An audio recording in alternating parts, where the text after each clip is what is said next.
You are listening to WSN, Wolf Sports Network, live from Carrollton, Georgia, now an Odyssey station. Welcome to the Playbook, your ultimate game plan for college sports. 5 guys who live and breathe the game are here to break down the biggest plays, the hottest takes, and the boldest predictions, bringing you segments like The Kickoff. Jalen Walker, I think, in my personal opinion, could wind up being the very best. And introducing 3 new segments like the Peach Slate, talking all things Georgia. Walk the Line, breaking down the crucial overs and unders of the weekend. And Playbook Picks, where we make our predictions for this weekend's games. And to end it all off, a signature segment of Who's That Campus Legend. The first hint is this player went to UNC. It's obviously Drake May. Dude, it's Michael Jordan. This is the Playbook on Wolf Sports Network. Good morning, afternoon, whichever one it is to you. But this is another episode of the Playbook here in Carrollton, Georgia, the city of dreams on Wolf Sports Network. And I'm your host for today, Brandon Dyer. And around the board with me, we have to my left running the board, Aiden Abey. We have across from me, Jackson Valls. And we have to the right of me, JT Groves. Aiden, how's your day going today, buddy? I've been good. Woke up early, just reading up on what we got to cover today. Excited for the show. Jackson, where are you? I'm super excited to get this episode in particular on the way. I'm excited for the conversation today, man. I'm so stoked, dude. I'm excited too. Aiden, one thing, Aiden, I don't appreciate the fact that whenever I ask you how your day is, you say good. But then you give him a whole rundown of how your day's going. You got to know Aiden like I do, man. We get here an hour it's early those tech before. Fans, man. We get here an hour early to kind of hang out before the show begins. And you haven't already asked him how his day was? Unbelievable. Oh, I've asked him 3 times how his day's been today. Yeah, I was here for it. Besides the point, I know I'm excited. Aiden. I was about to say, me and Aiden have a personal relationship. You'll build one with him, too, I promise. That's okay. I'm I'm excited. I'm recruited excited Aiden. for today. Anyways, I'm excited. That's enough for the small talk to start the show. Aiden, let's kick off this show today. All right, everybody in here, are you ready for the kickoff? I said, are you ready for the kickoff? That is right. It is time to kick off this show here on this Friday afternoon. And we are going to start with one of the biggest games from last weekend, and that's going to be the Indiana Hoosiers, who traveled over to Penn State, Indiana. This is going to be their biggest test until the Big Ten championship game. Aiden, what were you seeing in this game?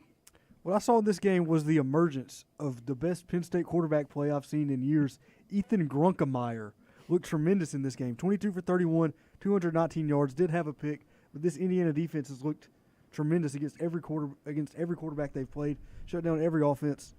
And this Penn State defense was able to move the ball in a way that we haven't seen anybody be able to do and compete with Indiana in a way that nobody has competed with all year. Nick Singleton got 10 carries, 71 yards, and a couple of touchdowns. Trebor Pena went for almost 100 yards. All the stars that were supposed to show out for Penn State this year finally came to life in this game and put up a good performance against this Indiana team, but they ended up pulling out the win. It is Fernando Mendoza, that last drive going down and finding his receiver in the back of the end zone, making one of the most beautiful touchdown catches I've ever seen in my life, which I do want to shout out the referee there that was making that call, because we are quick in the sports world to kind of talk about bad officiating and when it affects us, when it loses us games. But that was an absolutely wonderful call by the referees, and Indiana winds up holding on to win that game 24-27. Now, last week we talked a little bit about some chaos that happened in the ACC. Now, Jackson, what happened this week? When it comes to the ACC, I mean, we saw Georgia Tech lose to NC State. We saw Virginia fall to Wake Forest, and That was 2 weeks ago. I know. Well, I know you were holding on for that, Virginia loss versus Wake Forest due to them being placed above you in the ACC standings at that point. We're looking at ACC championship competitiveness. You see Georgia Tech. You see Virginia, you see Duke, you see Pitt, you see those top 14, SMU as well. I mean, I'm looking at the rest of the strength of schedule, Brandon Dyer, and you and JT were going at it about Georgia Tech facing off Georgia later this season, and JT made the whole comment, and I completely agree with him that if Clemson is your best when all these Georgia Tech fans are complaining about a 17 seed, a 16 seed in the CFP rankings. Who have you beat? Who have you beat to be placed I above haven't that? heard anybody trying to push for a 16 or 17 seed playoff to get Georgia Tech in. But you skipped over a few games in the ACC, and that was a Louisville who wound up losing to California 29-26. And Duke falls to UConn 37-34 in overtime. But I will go back to the college football playoff, you guys, and I will ask the question, do we realistically see a scenario where only one team from the ACC gets in the college football playoff? 100%. I think that there's too many good conferences. We're going to see multiple teams from the Big Ten. We're going to see multiple teams from the SEC, 4 or 5 teams from the SEC at that. I just don't think this ACC is capable of having 2 teams in the college football playoffs just because I feel like Georgia Tech, when it comes to the end of the season, their best win, like Jackson said, is Clemson. And if they could beat Georgia, give them the spot, 100%. When they beat Georgia, if they can beat Georgia, 100%, give them the spot. Let them in the playoffs. But if they can't beat Georgia, I don't know if I'd put Georgia Tech in the playoffs. Okay, and it come down to either Virginia or Pittsburgh.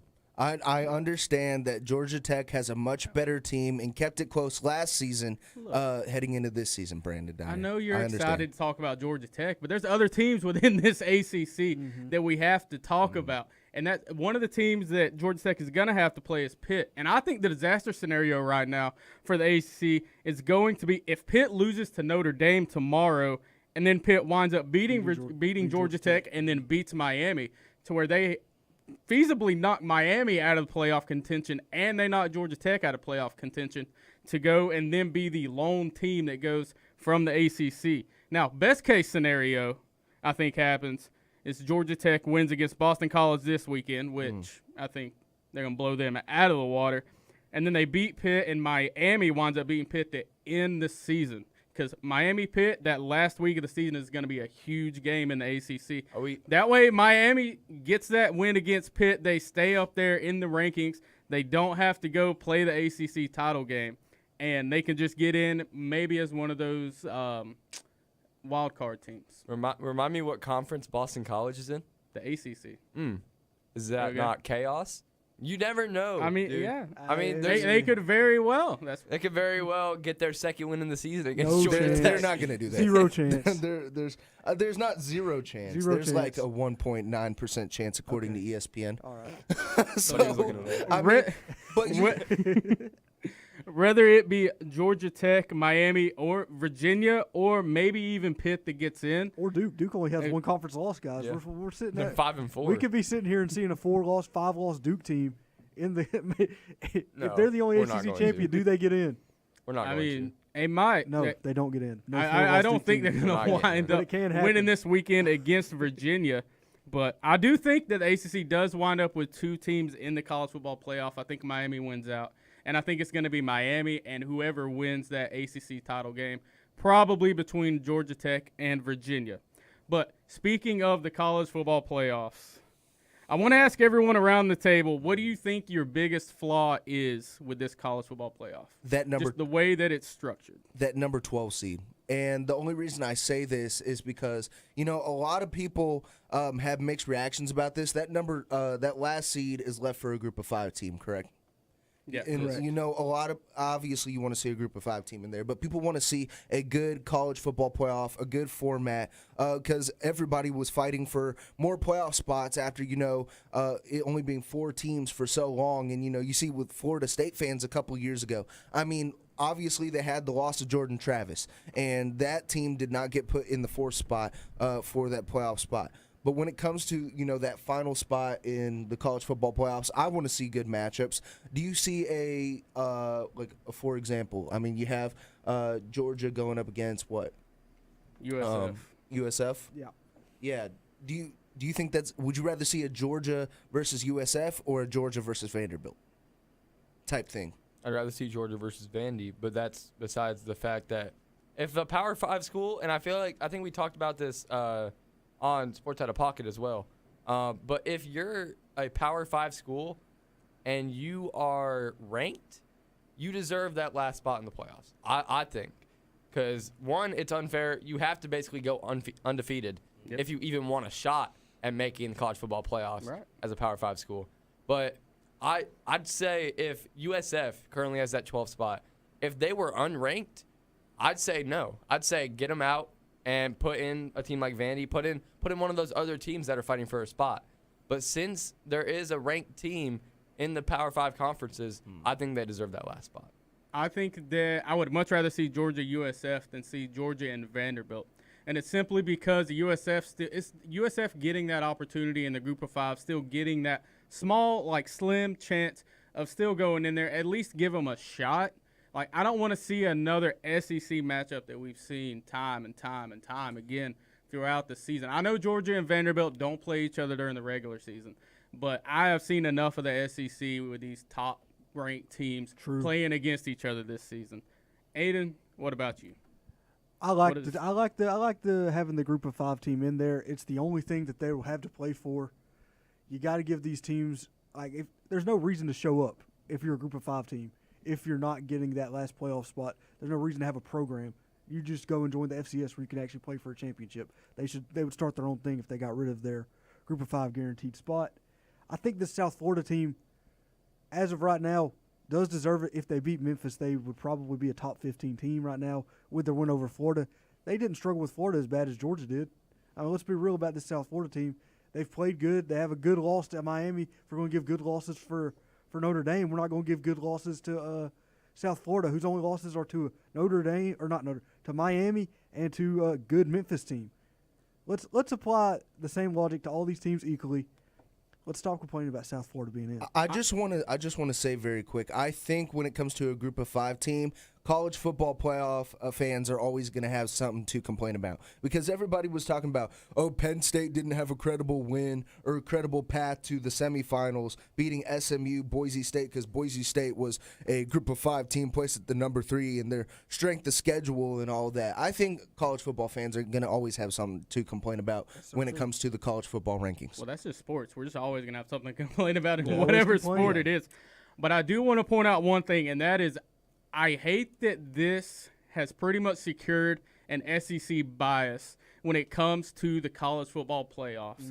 And I'm talking about Vanderbilt. This season has been hyped up like they're some kind of top team in the SEC. Let's go, Vandy. Let's go, Diego Pavia. Diego Pavia and the Vanderbilt Commodores have not beat a ranked team at all this season that is currently ranked. Ole Miss has only beaten one, and that's Oklahoma. And they went and then they lost to Georgia when they traveled to Athens. I keep hearing about the mighty SEC and how it means more. Well, let's make these losses mean something within this conference.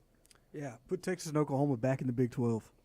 They're not good, and I'm tired of watching And they're them play. not fun. They're not good. They're not fun teams to watch. They're so boring.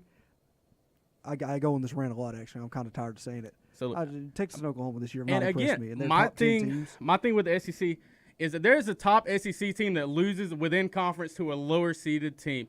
If Mississippi State would have beat Georgia over this past weekend, we would have heard nothing but about how the SEC's depth and how the lower seeded teams are able to beat the top teams within this conference.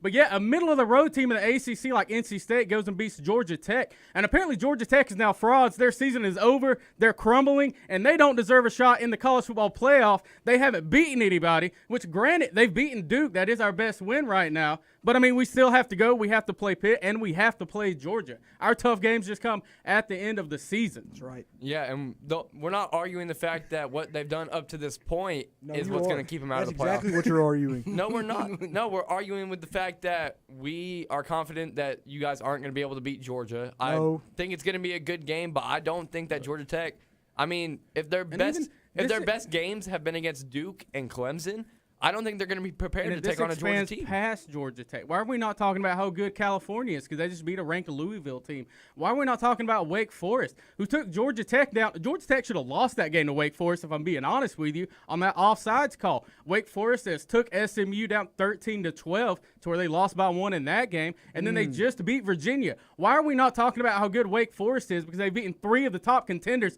in the ACC. Wake Forest is good. I'm looking at it as Georgia Tech is atop the ACC, and we were talking about that, but you keep shifting topics. So Straw man. I don't know. Logical What am I fallacy. shifting topics on? And then you go on to say that Georgia Tech almost lost to Wake Forest. Yeah. Like, And Yeah. and you're arguing Because that even Wake Aiden- Forest is a Aiden good pushed team. it I'm Yeah. making the case that Wake Forest is a good football team because they're capable of beating these teams that sit atop conferences. Here's my take on the matter. Georgia Tech is better at football than every other team in the ACC. Georgia Tech is better at football than a grand majority of the teams in the SEC. Georgia Tech is better at football than all of the teams in the Big 12. But they don't get respect because of how they've played, of who they've played. But in these games, they've looked tremendous. If you watch the football games, you know that Georgia Tech is a very good team. You know that if you watch football games, you can tell which team is which. But there's trying to rank every single team and having to watch the full game every single week is an impossible task for the College Football Playoff Committee. So they're not going in with the necessary information. That's my take on the matter.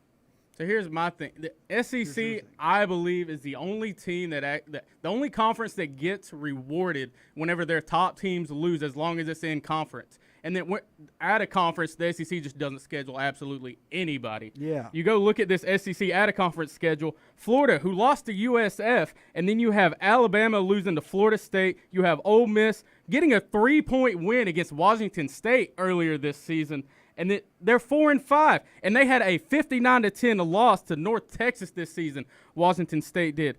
An SEC team has not been to the national championship in 2 full seasons. We've seen 3 SEC teams get into the college football playoff last year: Tennessee, Georgia, and Texas. The only one to win their game was Texas, and they barely beat Arizona State, who people were complaining about getting in because they wasn't good enough.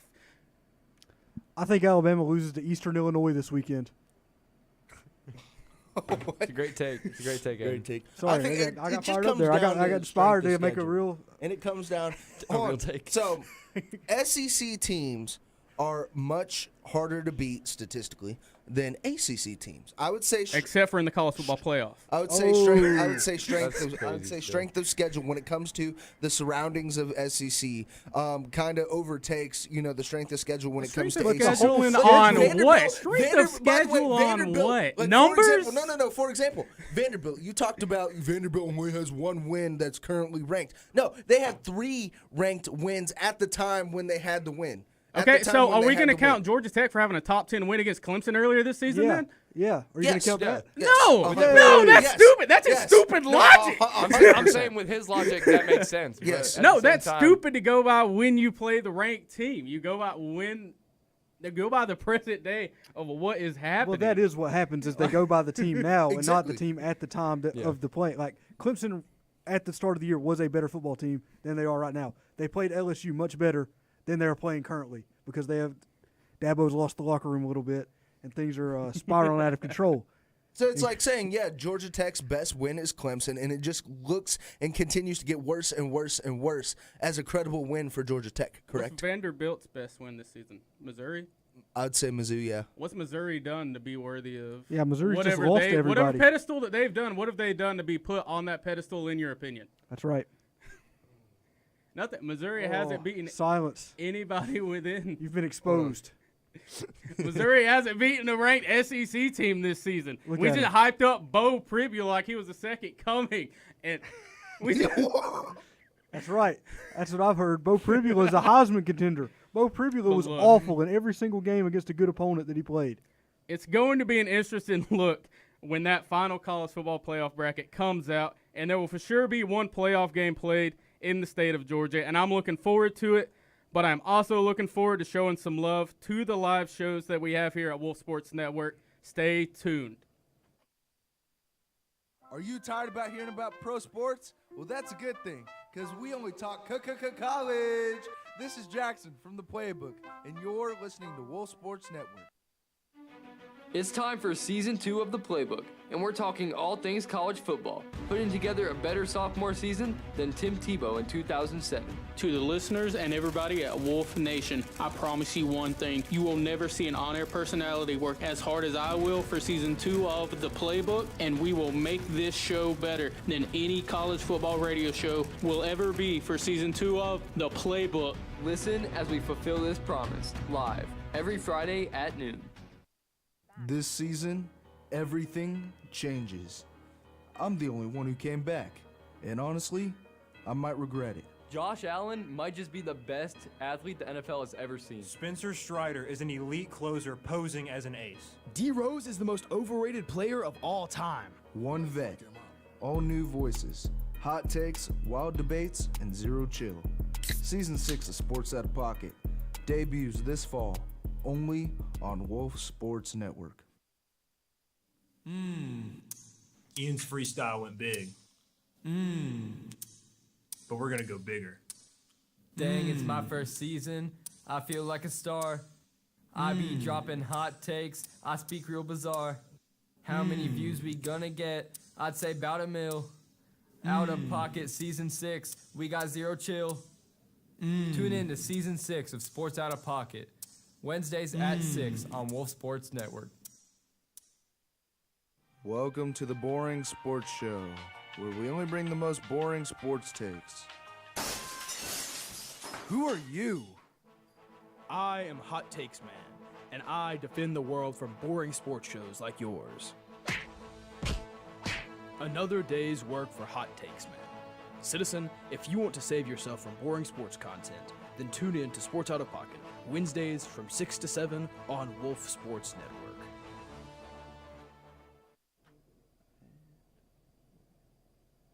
From Athens to Atlanta, Statesboro to Macon.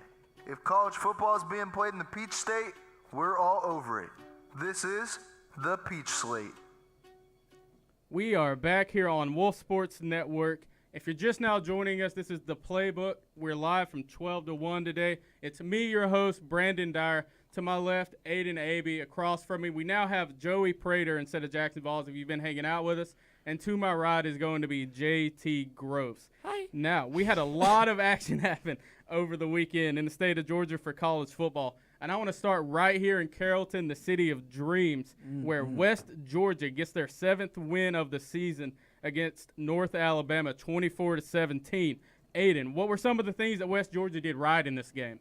I mean, the offense got back on track. We've been waiting to see this offense return to its form that it had at the start of the year.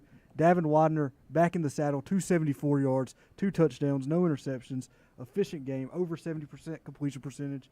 And the run game got back on track. Latrell Morrell, 128 yards and a touchdown on 16 carries, 8 yards a carry for the Wolves. Beautiful game of football played on the offensive side. And now the Wolves will be at home this Saturday for Senior Day against the Utah Tech Trailblazers. JT, I'm going to start with you. How can the Wolves finish this season on a high note? Well, I mean, what we saw last week, we saw Davin Widener actually putting up good numbers in a game for the first time in quite a while, honestly. We actually saw him perform. We didn't just rely on him when we were down late in the game. He was able to make those plays. And Latrell Morrell also with 16 carries for 128 yards and a touchdown. I mean, we saw a very well put together offense that was trailing and going into the half and then comes out in the third quarter and puts themselves up. And then our defense finally stepping up in that fourth quarter against a team that I think this game should not have been this close in the first place. I think we needed to start off strong, and we failed to do that. But we managed to pull it away in the end. And so going into Southern Utah tomorrow, actually, they're coming to here. Utah Tech coming here. I'm really excited. We have our tailgate show, and so I'm really excited to talk about that tomorrow. But at the same time, we're going to talk about it right now because we're live. Now, Joey, what are some of the things the Wolves can do tomorrow? Well, I'm really hoping they can just perform a shutout in more than just the second half on a team like this, because this is not a good Utah Tech team at all. They've got 2 wins, and I don't think either one of them have been conference wins. Yep. And I don't see how we even let them get on the board at this rate. So I could see West Georgia actually going unanswered in this game if the defense can actually make some noise out there. I feel like we're just playing another Northern Alabama. I mean, we saw they both have 2 wins. They both are 1-5 in the conference, and I think they're very equivalent in how they play. And so I feel like West Georgia is going to look at what we did against North Alabama and then turn around and try some new stuff against this Utah Tech team. Now, we will. If you missed JT say it, we will be live for our final tailgate show of the season at noon tomorrow. But we aren't the only team in the state looking for win number 8 tomorrow. These Kennesaw State Owls are over there just putting on a tear in Conference USA, Joey. Tell us about this Kennesaw State team that is putting together quite the season. Man, oh man, they really have brought it. And although, yes, they slipped up a good bit last week when they faced New Mexico because they got shut out in the second half, but they were able to score enough points in the first half that it didn't matter. And it didn't help that they put the secondaries out in the fourth quarter to just get them some reps. To let everyone rest up to take on Jack State this weekend. That's their big game this weekend. They want to make sure all their primaries were ready to go because getting this win against Jack State will secure them a waiver to the conference title. So I think we could actually see that happening for them, and that would be awesome. So on the other side of that, we have a team that's on a 6-game losing streak, and that is the Kennesaw State Panthers. And let me tell you, I think Georgia State. Georgia State Panthers. Georgia State Panthers. My bad, y'all. Who now have lost 6 in a row following a 40-27 loss to the Coastal Carolina Chanticleers. What? And the Chanticleers will have another shot to beat a Georgia team when they face off against the Georgia Southern Eagles tomorrow. JT, tell me about this game. So this game, Georgia Southern is projected to win, even though they are, in my opinion, a worse team. And I hate to say it as we do this segment, Right. but Coastal Carolina is currently second in the Sun Belt East Conference, while Georgia Southern is currently fourth. And J.C. French, great quarterback. Like, I love this team. I love J.C. French back there taking those snaps. And I really think that Georgia Southern, if they can pull off this win, it'd be a big statement because Coastal Carolina coming off of 4 straight wins now, and Georgia Southern barely beating App State last week. We're going to see a great matchup. I'm hoping that Georgia Southern can really unleash the rock, throw the ball down the field. And since they are favored, Georgia Southern, let's ride. Yeah, and on the other side of the ball, you got Samari Collier, quarterback over at Coastal Carolina, coming off of a 100-yard rushing and passing game with 4 touchdowns against Georgia State last week. Could be a difference maker for the Chanticleers this weekend. So the Eagles are looking to cap off a good second half of the season, but there is a team that does know a little bit about having a good second half, and that is the Georgia Bulldogs, who went and faced the Mississippi State Bulldogs and wound up winning 41-21. First time I've seen an actual complete game by the entire team. Gunnar Stockton continued to look very impressive. And Aiden, what was your biggest takeaway from this Georgia game? Just the way they broke them down with the run game. Nate Frazier, 15 yards a carry, 12 carries, 180 yards and a touchdown.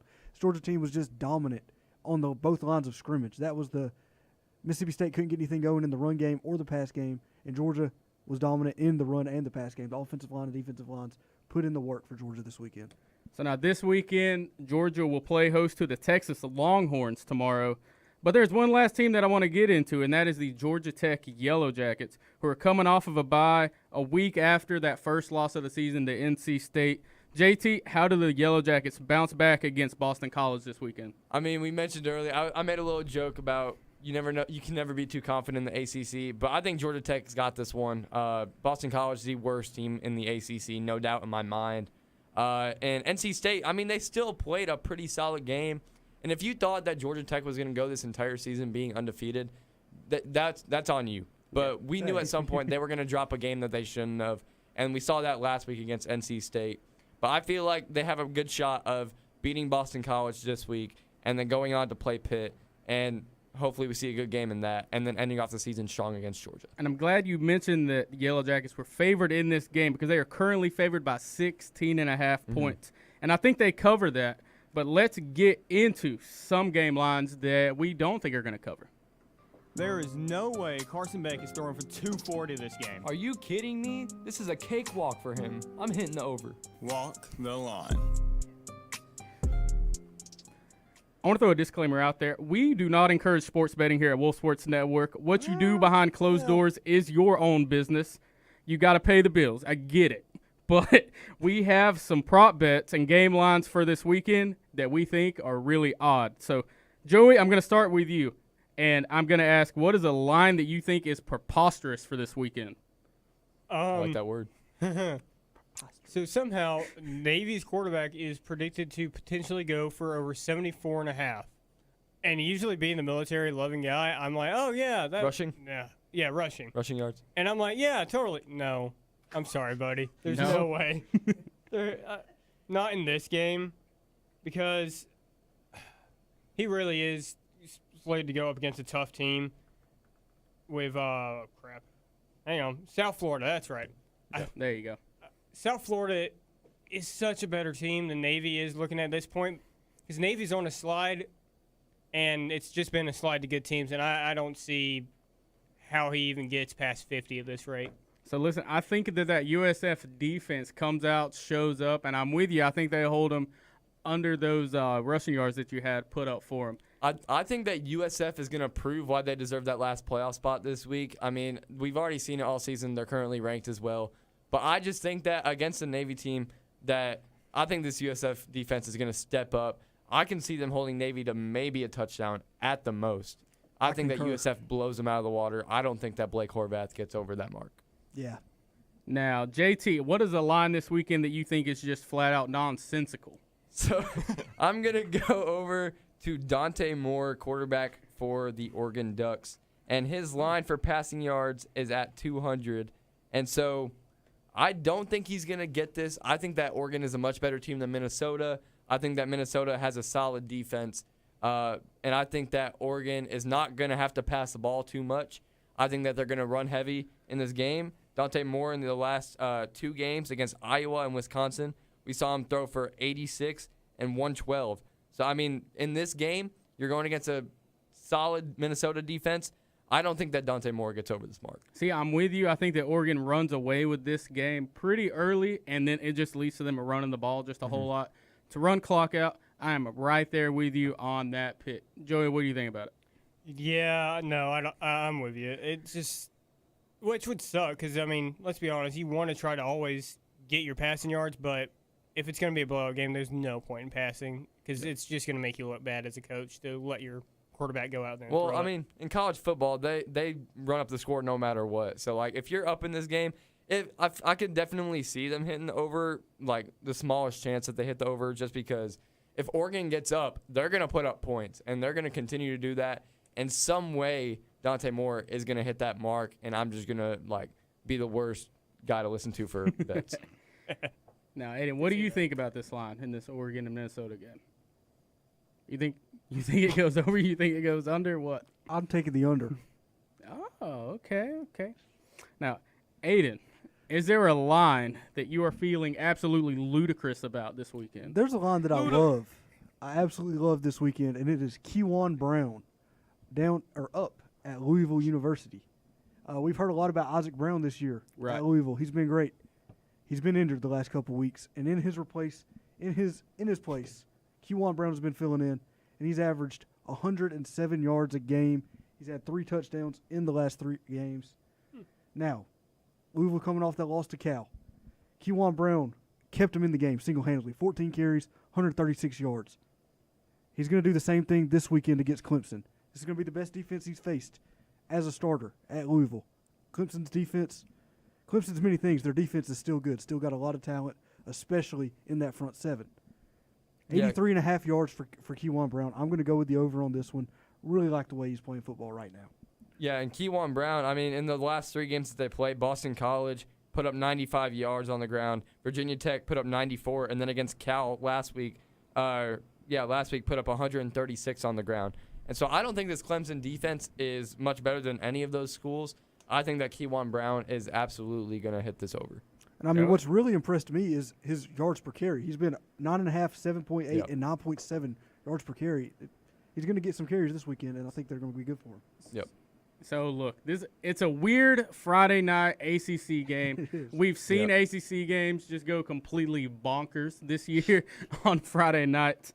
I think that Clemson winds up holding them under 83.5 yards. I think that Clemson has the star power on defense in that front 7, and they finally step up and they put a stop to Louisville. Nah, I bet that this one will cover. Money back guarantee. If you bet on Kewan Brown and it goes under, send me the slip and I'll pay you back personally. And we do have one final line to get to, and that is the over-under point total for Iowa and USC, which sits at 49.5. And I may be the first person in history to ever take the Iowa over for a game.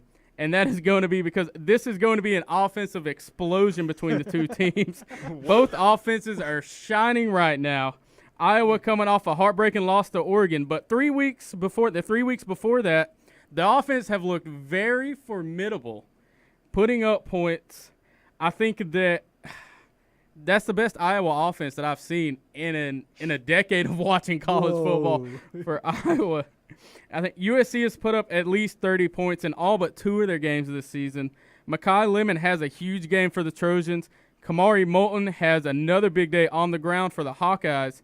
And I think this game goes up to 60 points, you guys. I think this is a horrible take. Yeah, I disagree completely. I think it's Iowa what? football. Last week we saw a high-powered Oregon offense come in and only put up 18 points. I don't think that USC is going to put up more than that. And I also don't think Iowa's going to put up more than that. I could see this being a very low-scoring game, 14-10 in USC's favor maybe. But there's no way they get over that mark, anywhere near that mark. Listen. I don't know. Sunny LA. They're not playing in Iowa. They got to go to LA. Maybe Iowa brings in a flashy offense. I was going to spread it out, start running the West Coast offense out there, gun it down the field. You believe it, Joey? No, they couldn't even put over 40 against Wisconsin. If you can't put up 40 against Wisconsin. Whoa, hold up. 37's a good number. They only have to get to like 20. Dude, I think that this could be like a 31-28 type of game. We've seen Iowa against Alabama good only put up offenses. 38 on Wisconsin. What does that mean, Joey? It's Alabama. I don't It means care. that Iowa is better. I rooted against Alabama this entire season. Iowa's better than Joey's a college Alabama, football you've heard playoff voter. Who knew? Oh, my God. No, we've seen Iowa against these good offenses, playing against Indiana, playing against Oregon, held Indiana to only 20 and then Oregon to only 18. I don't think USC is a better offense, and I think that this is going to be a low-scoring game. I think USC is one of the best offenses in the entire country. I think you guys have been sleeping on USC the entire season. I've been trying to tell you guys about this USC offense, okay? I just think that you're insane for taking the over. I'm not saying that USC doesn't have a bad offense. I love Jordan Mailata. I love this USC team. You bought me into them at the beginning of the season, and I'm really impressed with how they played so far. I just think you're insane right now. Hey, weirder things have happened, but if you go and you are a gambling person, you put money on that, apparently you're going to win a good amount of money. Brandon Dyer guarantee. Pay the bills. Brandon Dyer guarantee. Will pay you back. He will pay you back out of his pocket. So listen, those are just some of the lines that we think are absolutely ridiculous, but that doesn't mean that you have to be. You can stay sane by sticking with us through this ad break here on Wolf Sports Network. Listen up, because I got to tell you, Sports Pack is back and better than ever right here on Wolf Sports Network. Sports Pack is UWG's one-stop shop for all things sports. From hot takes to heated debates and even your best bets for the week, Sports Pack has you covered. So don't miss out on the fun. Catch us right here on Wolf Sports Network every Monday and Thursday at 6 p.m. See you there.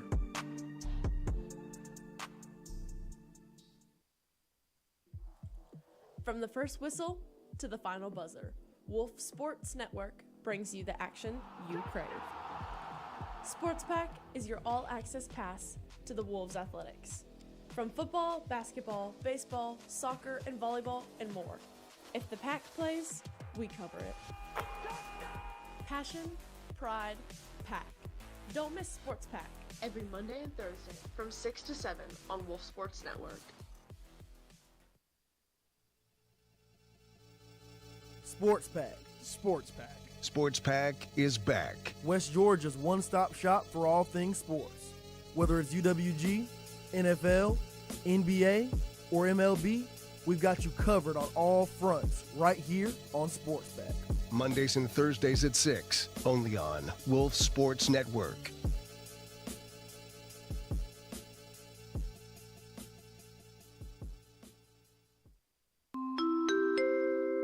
Welcome aboard to Sports Out of Pocket Airlines, your nonstop flight to the highs and lows of the sports world. This is your Captain Jackson Vole speaking, and this is Flight Path, where we chart every climb and dive, teams taking off to championship skies, and players hitting unexpected turbulence. Buckle up, sports fans, and fasten those seatbelts, because when the whistle blows, we're cleared for takeoff. Listen to Sports Out of Pocket every Wednesday at 6, only on Wolf Sports Network. Cross them up, cross them up. Live from Carrollton, Georgia, the city of dreams. We got you covered with the men's and women's basketball teams. Shooting a three, make it with ease, crossing you up, now you on a meme. And then they popped out and did it again like Baby Keem. Tune in 1 hour before tip-off of select home games this season for the West Georgia Wolves basketball teams. For the full list of live coverage, visit wolfsportsnetwork.com. Wolf Sports Network from inside the Coliseum. If you are anything like me, then you wait until the absolute last minute to go and do all your Christmas shopping. But if you have that same problem, Wolf Sports Network has you covered. A wide variety of clothing for men and women presented by Osier Apparel. Men and women's polos, shirts, hats, beanies, joggers, and we even have a baseball jersey for that baseball fan in your life. Visit our merch store online at wolfsportsnetwork.com and click About. Don't be stuck giving out a lame gift this holiday season. Give your loved ones the best gift of all. Wolf Sports Network merch only at wolfsportsnetwork.com. Whoa. Eeny, meeny, miny, mo. Playbook picks. Welcome back in, ladies and gentlemen.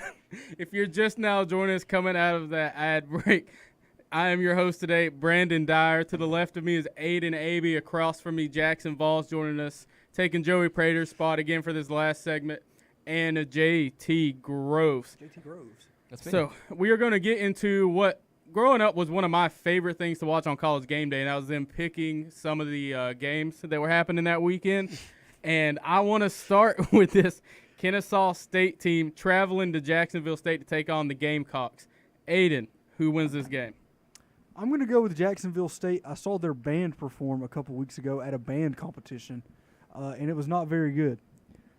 They are a very good band. I feel like every single band person that I knew growing up went to Jacksonville State. Yeah, that's the problem. They got too many people. They also I don't like the Jacksonville State band, but the football team, give me the Gamecocks this weekend. Jackson. You know, I have personal ties to this Jacksonville State team. The leading tackler, Macklin Sanders, actually went to my high school. I was good buddies with him. He should be up there. Yeah, the linebacker over there. From McDonough, Georgia. Yeah, Freshman. but you see this Kennesaw State team, way too many offensive consistencies. And I don't think Jacksonville has the offensive firepower, especially when it comes to the air raid attack that Kennesaw State, I wouldn't say lacks on, but they're kind of minimalized on the secondary side. I'm going to take Kennesaw State over Jack State. Sorry, Mac. Yeah, Kennesaw State is absolutely blowing me out of the water this week, or this entire season actually, with how they've been performing. And Amari Odom has been an absolute dog for them. And I love seeing this matchup late in the season because we got two of the best teams in the conference. And so I'm really excited to see this game. I do think Kennesaw State pulls this one out. I think Amari Odom throws for over 300. I think it's going to be a very high-scoring game. Give me Kennesaw State. Again, I think this is a battle for the Conference USA title. Both of these teams at the very top of that conference. Neither team has lost a conference game. They might wind up meeting each other again in the Conference USA championship. But I think that there's a bid for the Bahamas Bowl on the line here, you guys. I don't think you guys are asking the really important questions of this matchup. And I think that both of these offenses come into the game being explosive, high-scoring, and really fun to watch. And both teams like to get it done on the ground. Give me the Kennesaw State Owls in this one. And we are going to move over to the ACC where we have Virginia traveling to take on the Duke Blue Devils. Aiden, who do you have in this? I've said it many times on the show. I'll say it again. Darian Mensah, one of the best quarterbacks in college football. He just plays good. He just played good every weekend. Well, he played good last week, but Duke still lost. But this week their defense is going to get it back in check. Give me Duke in a must-win game over Virginia.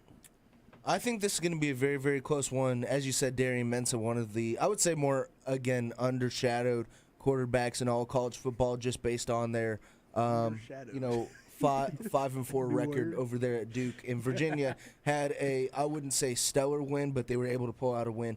They didn't have a stellar win. They, and had a stellar loss versus Wake Forest. Last week. Yep. So it's going to be coming off of a stellar loss. Stellar loss. They're coming off a stellar Who loss. are you, versus, Notre Dame? Wake Forest. So, It's close. I'm going to take Duke in this one, just slightly due to offensive consistencies. Yeah, I'm also going to take Duke in this one. It's unbelievable to see that Duke is even favored in this game when it's Virginia is currently atop the ACC or near the top of the ACC. Not atop, near the top. Yeah, I was about to say Georgia Tech. But I feel like this Duke Blue Devils team, and I'm very big on Darian Mensah.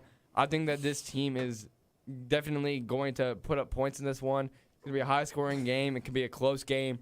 I think Duke does pull this one out. Look, this is a game that a lot of people are trying to circle as an improbable path to absolute chaos within the ACC with Duke winning this game. But I think Virginia has this game on wrap. I think they keep their college football playoff hopes alive, and I think that Duke has a stellar loss in this one.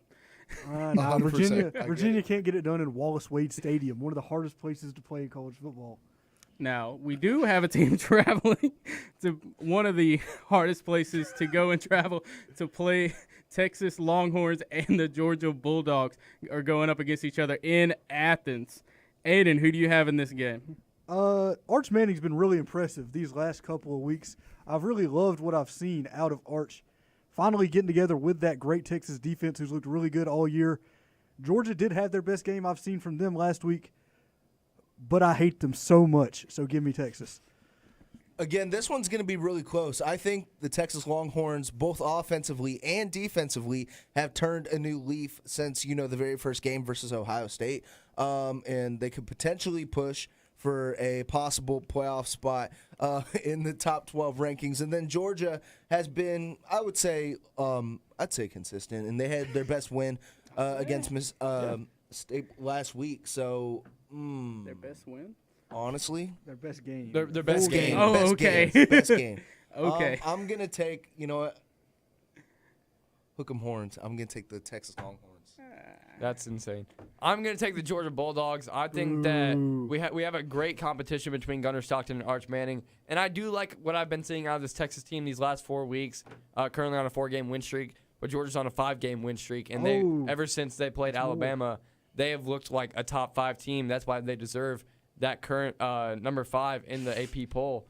But I do think that this is going to come down to which quarterback plays better. And I think that Gunnar Stockton is going to absolutely destroy this Texas defense.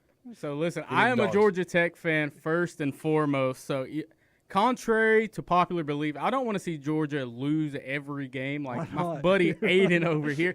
I want to see Georgia win every game, and so they go up against us. That way we get to say, hey, we beat y'all whenever y'all were undefeated, when y'all were good. But I think this Georgia team is a really good team. But on the other side of this, we have Texas. And let me tell you guys, I am sick and tired of talking about the Texas Longhorns and their improbable shot to try and get into the college football playoff. They were never going to do anything this season. They're doing nothing now, and they're not going to do anything on Saturday, tomorrow, when they go to Athens. So take the horns and put them down, baby. I'm taking the Georgia Bulldogs in this one. I'll be the lone horn in this one. That's crazy. I picked Texas too. You're not. You're not. You're not the Longhorn. Yeah. See, smart man, Aiden Abey. I have never Two once horns, gone just against like Aiden my Abey beautiful- on the show at all. That's right. We agree every time. All right, and getting into Big Mostly Ten golf. action is going to be Iowa traveling to Los Angeles to take on the USC Trojans. Aiden, who do you have in this game? I'm going to go with USC in this one. I think it's going to be a low-scoring battle, but I think that USC's offense can get it done even against a stellar Iowa defense. Iowa has a very stellar defense, and honestly, they really showed the offensive power last week. But I want to say that the Iowa Hawkeyes are going to put these Trojans back in their packs. So give me the Iowa Hawkeyes over the USC Trojans this week. I don't think Rob Gronkowski's almost brother, Mark Gronowski, is going to do absolutely anything against this USC team. I think they have a better offense. I think it's going to be a very low-scoring game, like we mentioned earlier. I just think Jordan Mailata is going to we're going to see a side of Iowa's defense. We're going to see all their flaws. You mentioned this USC offense being really good. I think that they do point out some of those flaws, and USC gets this one done. Jordan Mailata is pretty good. Look, this game is going to be a shootout, and I think that the playmakers for USC are going to be the ones that make a difference in this game. I think Mekhi Lemon goes for at least 150 yards against this Iowa defense and that secondary. I like USC in this one in a close game and a high-scoring game. Yeah, USC, my favorite author, Percival Everett, is the distinguished professor of English at USC. Wrote a great book, Pulitzer Prize winner, James. They just got it in the library. I'm going to go check it out. Is he as good as David Jurgens? I don't know what that and means. we will move into the SEC, where we have the Oklahoma Sooners taking on the Alabama Crimson Tide. Aiden, who do you have in this game? In this game, I'm going to go with Alabama. I don't think Oklahoma is good. I think they're all right. They're a perfectly fine SEC team who hasn't played a tremendous schedule, and when they have played good teams, they've kind of looked bad. And I think Alabama's just going to expose them, probably beat them by 20. And I'm going to do my Aiden Abe impression. Honestly, Oklahoma, kind of bad. Oklahoma does not hold a candle to the Alabama Crimson Tide. So I'm going to say Roll Tide, Todd Pimpson going to get it done versus the Oklahoma Sooners. They're going to look like I don't know. Are you mimicking me or Aiden? One of you two. Honestly, Roll Tide.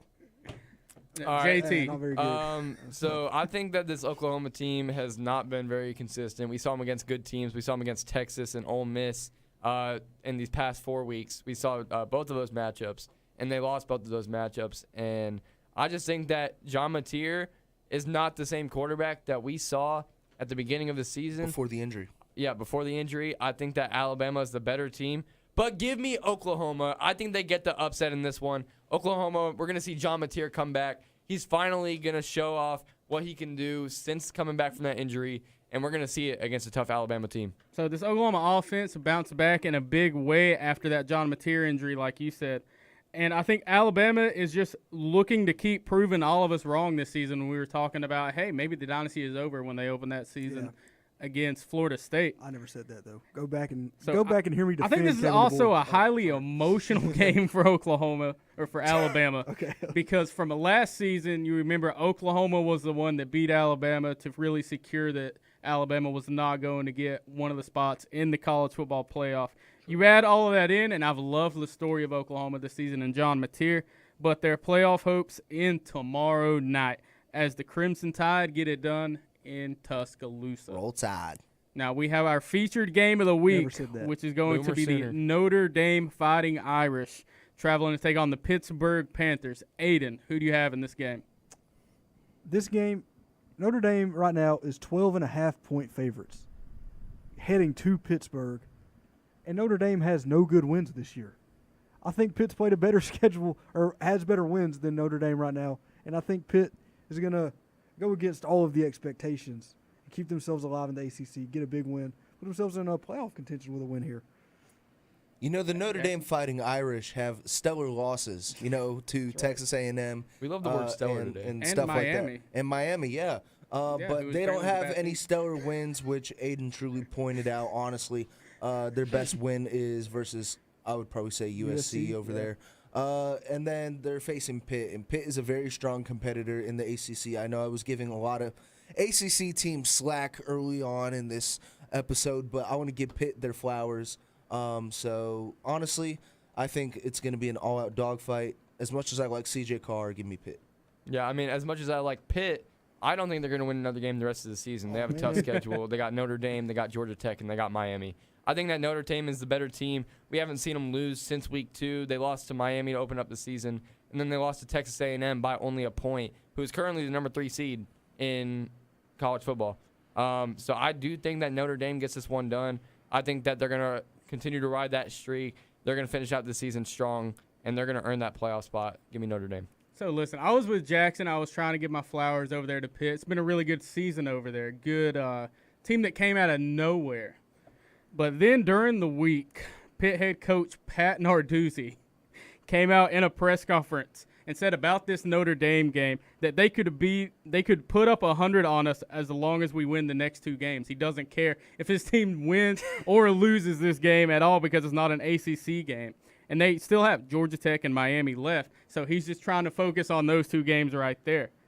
However, I think that just sends a bad message to the entire team. If you're just like, oh, just go out there and we can play lose. loose. Yeah. Who cares, y'all? Yeah, get the boys fired up, playing loose. Nothing to lose here. Like it sends the message of let's lose all of our out-of-conference games and then win all of our conference games. That way we just get our bye, get it into the college football playoff. Compete. You need to compete week in and week out. Take some pride in the team that you have in front of you. Go out there and do what needs to be done every single week.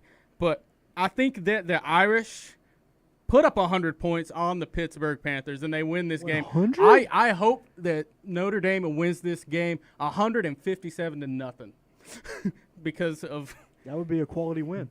But you guys know some players who did play with heart, the campus legends that we are about to get into.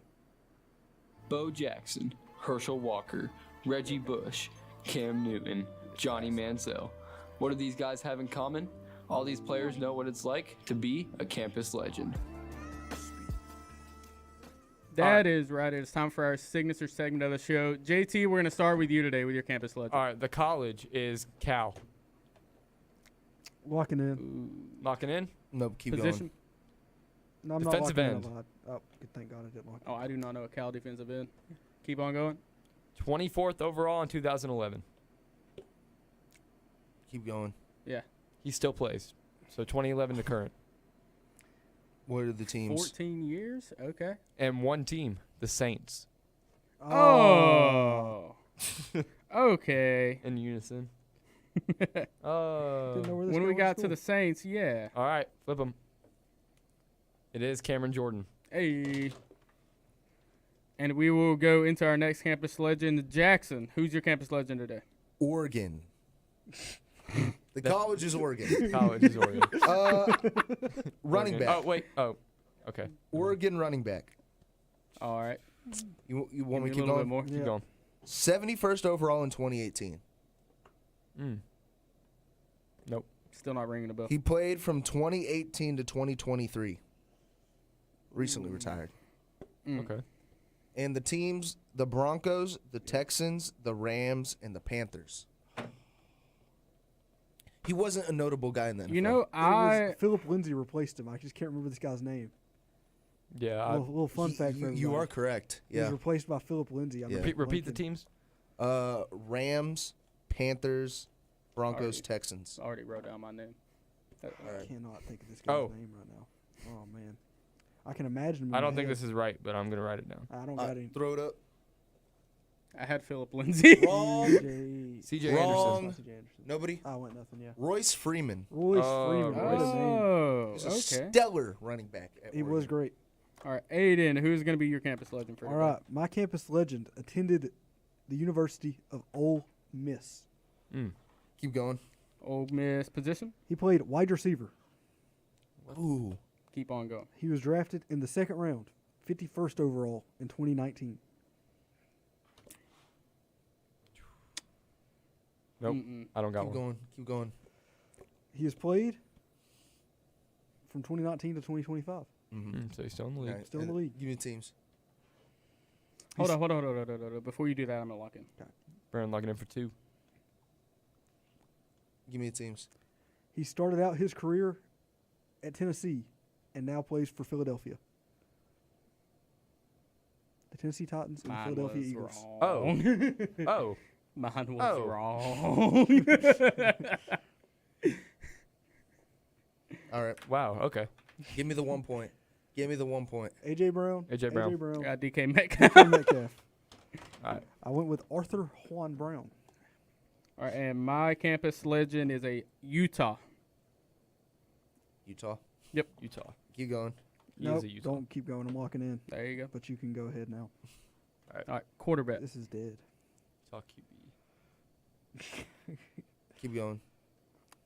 2009 draft went undrafted, signed by both the CFL and the UFL teams, but never played a professional game. Right. Keep going. He led an undefeated Utah team, okay? We might have to question this guy. Oh, I can't remember. Yeah, Keep I going. don't think This you is Oh my this gosh. guy I at know, all. I Keep know, going. I know who it is. I don't know his name. Keep going. Washington Commanders assistant head coach right now. I couldn't give you the years played. He didn't play. I at least wanted to give you something to work off Yeah. of. Keep going. And I could not give you where he played at or for, but I can give you coaching destinations. All right, go. The Utah Utes, Mississippi State Bulldogs, Houston Cougars, Florida Gators, Philadelphia Eagles, and Washington Commanders. What? I think I'm right. He coached your team, Jackson. You should know this. I don't know. I'm not. Yeah, nothing. Oh. Okay. Right, Jackson's writing down. No. Come on, Jackson. I'm writing. I don't know. This isn't gonna be right, but all right, there. Throw it up. All right, let's see Oh, what man, everyone it's has. It's not Graham I put Harrell. Doug Colin Kaepernick. Colin Kaepernick Doug is not Peterson. right. Graham Harrell Doug is not Peterson. correct. He went to Texas Tech. Yeah, I know. Doug Peterson. No, Doug Peterson is not correct. I don't know if he not. even played college football. The name was Brian Johnson, led an undefeated Utah Utes team, 13-0, beat Alabama in the Sugar Bowl. But that is going to be all the time we Hate Brian have Johnson. left here for the Playbook here on Wolf Sports Network. He's From no Steven Brandon Dyer, Garcia. JT Groves, Jackson Falls, and Aiden Aby. We will see you guys next Friday at noon. We will.